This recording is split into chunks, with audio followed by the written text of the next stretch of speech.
Hello and welcome to Froch on Fighting. My name is Froch, aka The Cobra, former unified super middleweight world boxing champion and International Boxing Hall of Famer.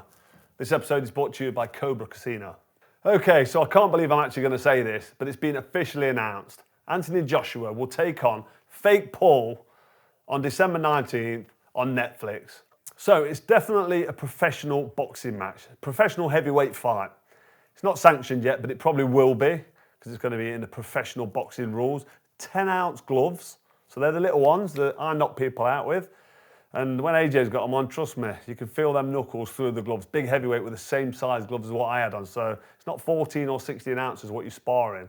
Proper gloves that crunch the jaw. It's over 8 rounds. AJ's obviously used to doing 12 rounds.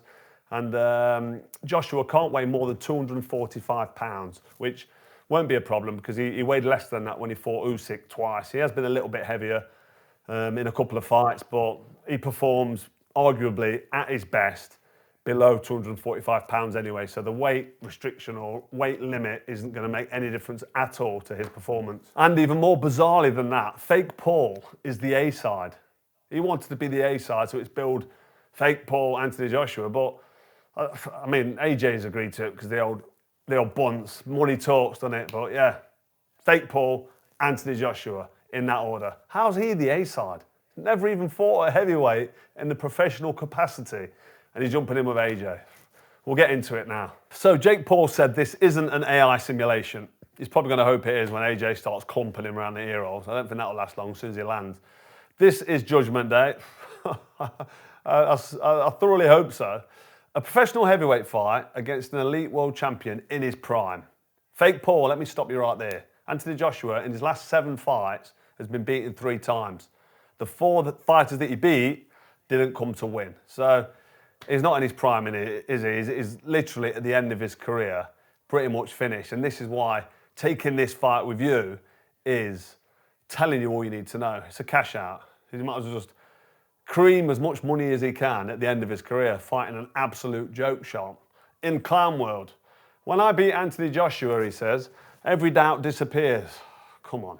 I mean, if this is a straight up AJ versus Jake Paul, then we all know what should happen. This is a 1-round job because AJ, even though he's past his best, even though he's seen better days, he throws a nice 1-2 down the middle. He's got a nice bit of distance. And Fake Paul can't fight. He just can't. I don't care what anybody tells me. He can't fucking fight. He lost to Tommy Fury for crying out loud. He can't jump in with Anthony Joshua now and expect to get a result. So, no doubt's going to disappear. All that's going to happen is going to be the end of Fake Paul. And no one can deny me the opportunity to fight for a world title. So that won't be happening. To all my haters, this is what you wanted. To the people of the United Kingdom, I am sorry. What are you sorry for? I mean, I think a lot of people are going to be quite pleased that if this is actually a bona fide, genuine contest between AJ and Fake Paul, there's only one winner, and it ain't going to take long. And Anthony Joshua said, Jake or anyone can get this work, no mercy. I took some time out. I'm coming back with the mega show. It's a big opportunity for me, whether you like it or not. I'm here to do massive numbers, have big fights, and break every record whilst keeping cool, calm, and collected. So chill in it. I mean, come on, he's jumping in with Fake Paul, who has no experience and no fights and no world ranking at heavyweight. Easy work, easy money. Yeah, it's going to be big. It's going to be massive. It's going to be big fights. I mean, what's he saying? A big opportunity. Listen, he's going to top up the bank balance. He's going to top that up. Fair play to him as a prize fighter. But this is a guy whose promoter, Eddie Hearn's, telling us that AJ's going to come back. He's going to be a 3-time heavyweight champion. Who's going to fight? Who's going to beat? I don't know. But Fake Paul is not a step in the direction of becoming world champion again. There's many people he could box. He's not going to make that kind of money. So let's just be honest with anybody else. So let's just be straight up honest about it. He's doing it all for the money. It's all about the money. I did say a year ago when he got splattered by Daniel Dubois that he's finished in boxing. He needs to retire. That's just my opinion. That's just my truth. I think he's done in heavyweight boxing at an elite competitive level. So that makes sense. I've been vindicated. He's now fighting Fake Paul in what will be a massive mismatch. If this is correct and it's 10-ounce gloves in a professional boxing rules, 8 3-minute rounds, It's not going to go 2 rounds, is it? It shouldn't do. It shouldn't last a round. But we're going to have to wait and see, aren't we? It's hard to get your head around. It's hard to know what to say about this. AJ's obviously excited about it, about making some serious bunts. And Jake Paul's telling us that he's going to shut all the haters up by jumping in there with AJ. So what is actually going off? We're not going to know, are we, until the fight actually, till the first bell goes. We're not going to know what's actually behind all this. And we can't start throwing accusations of any sort of skullduggery going off, because we've got to take it at face value. It's not an exhibition, so nothing's pre-scripted. This is a professional boxing match that you can make bets on. So it's got to be a real fight. And if AJ goes in there with them little 10-ounce gloves on and throws the Ngannou 1-2 down the middle, I'm talking about the one that rendered Ngannou unconscious and almost snapped his leg. And Ngannou's a decent fighter in the cage. You know, he's a good MMA fighter, and you saw him, he took Tyson Fury, what did he take him, 8, 9, was it 10 rounds? Can't remember how long it was, but he took him the distance and lost a close decision. So he's quite capable, but AJ's a big punching heavyweight, and Fake Paul's never been in with a heavyweight. Like I said earlier, he lost to Tommy Fury, a cruiserweight. He lost to him. Tommy Fury's not even British level. So you can't chuck Fake Paul in with Anthony Joshua and take it serious. Well, I can't anyway. Let me know in the comments if you're going to take this fight seriously, because I can't get my head around it. But listen, the fight's been announced. AJ's jumping in with Fake Paul on Netflix. So we're just going to have to wait and see. I mean, it's Fake Paul Clown World, isn't it? So let's see what the clown show produces. But I don't know. I'm very, very dubious this fight even happens.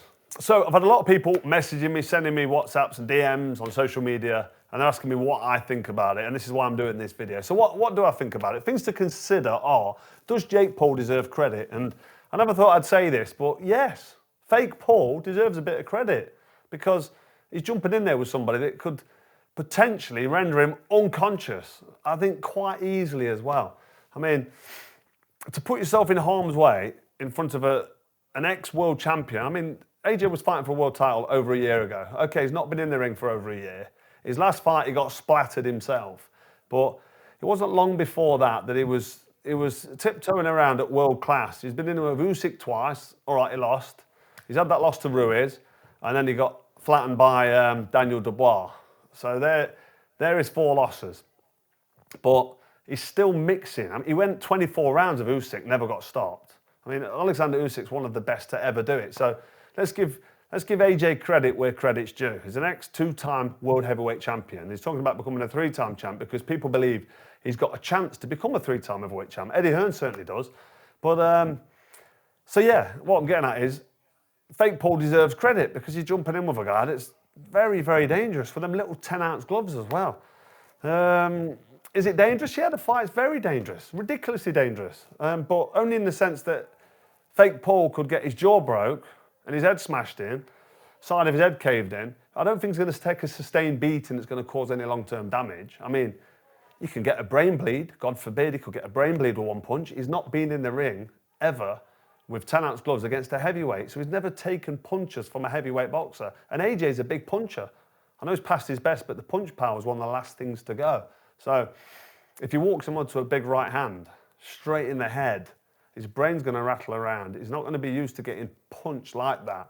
That itself is dangerous, but boxing is inherently dangerous as a sport anyway, and it's usually the sustained beatings that are more dangerous than the one-punch knockouts. The one-punch knockouts save you. It's the long period of beatings that can cause some serious damage. What else have we got to consider? Is AJ cashing out? Well, I did say a year ago when he got splattered by Daniel Dubois that he's finished now. He won't get that confidence back. He's not had any confidence, you know, in his head. No belief for a long time. And I don't think he can get back to world level. There's a couple of new young guns now coming up and coming through. It's like a changing of the guard. And when Usyk retires, I don't know what Daniel Dubois is going to do next, but what Daniel Dubois did to him, then he went on and lost to Usyk. But there's a few new heavyweights coming through, Moses Atalma, just to mention one. And you wouldn't start putting AJ in with any of these young up-and-comers that can punch hard, because I just don't think he's got the chance, because the ambition and the desire is going to be gone. So AJ most definitely is cashing out, and you can't fault him. Fair play to him. He's going to get a massive payday, maximise his exit route by fighting Fake Paul. It's going to be on Netflix, and it should be a big fight. It's going to be well publicised, and we're talking about it. So, yeah, there's not really much more to say. AJ's cashing out. Don't think he'll be in the ring again after Fake Paul when he splatters him.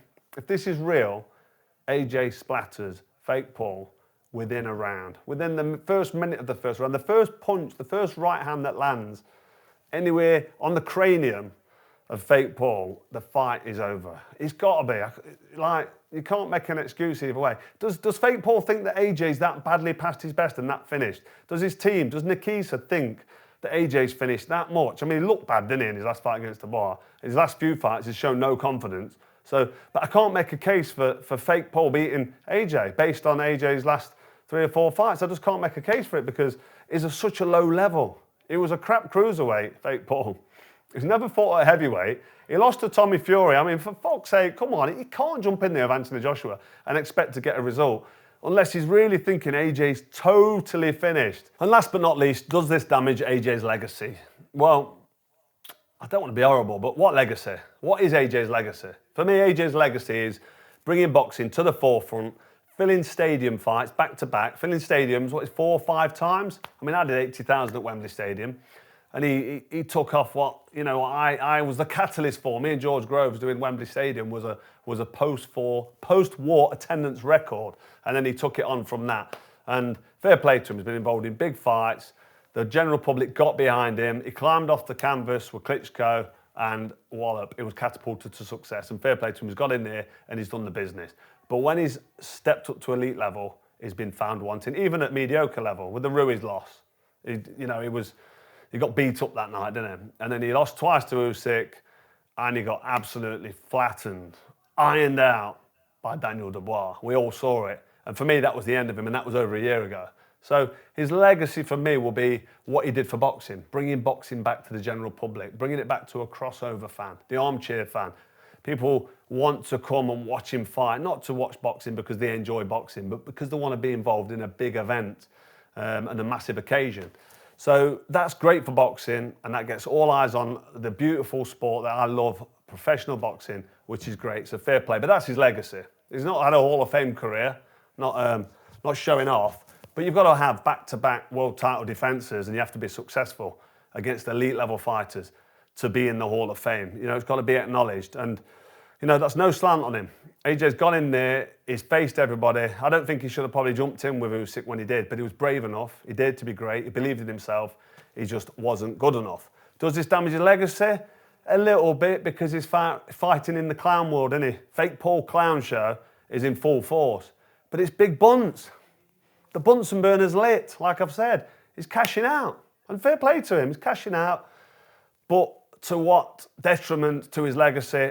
A lot, really, because if this is going to be his last fight, fighting this clown show, I mean, it's not ideal, is it? It's no ideal way to go out, but people would argue, well, he's just taking the money and running. So you can't really argue with that. So that's it for another episode of Froch on Fighting. I had to get my opinion out there because I know you've all been waiting for it. It's a shame, really. I'd like to see Anthony Joshua, actually, even though I don't believe he can do it. But when Eddie Hearn tells us that AJ is going to become a 3-time world champ, it'd be nice to see the rebuilding process and get back behind him. 1 or 2 easy fights and then go for a world title. And this could be one of the 2 easy fights. But I just think if you're going to jump in with Fake Paul at this level, which is like I say, arguably a massive mismatch, it's no way to step towards or climb a ladder to get towards that world title. So this, for me, tells me that Anthony Joshua knows he's finished at any sort of elite level or world level. He won't be trying to go down a world title level anymore. This is just a cash out. So good luck to him. Fair play to him, but hopefully when he's finished this fight, he'll be honest with us and say, listen, I've milked it, I've creamed it, I've had an unbelievable touch at the end of my career.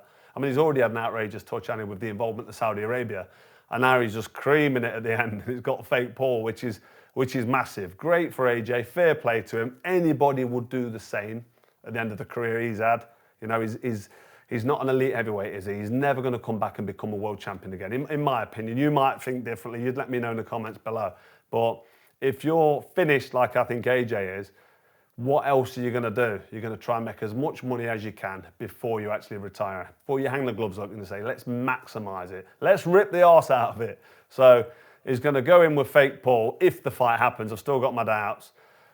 Smash Fake Paul's head in within a round. Easy work. Cash in. and get off to the sunset. Sail off into the sunset, and who could blame him?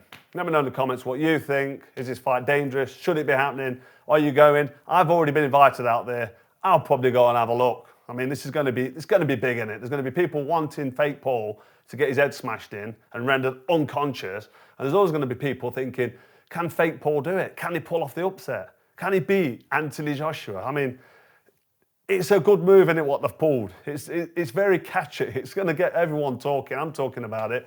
But yeah, we'll have to wait and see. So anyway, I'm waffling. Sorry, I'm going off on one. I'm still trying to get my head around this whole circus, and I'm just going on a rant. So I'm going to leave it there.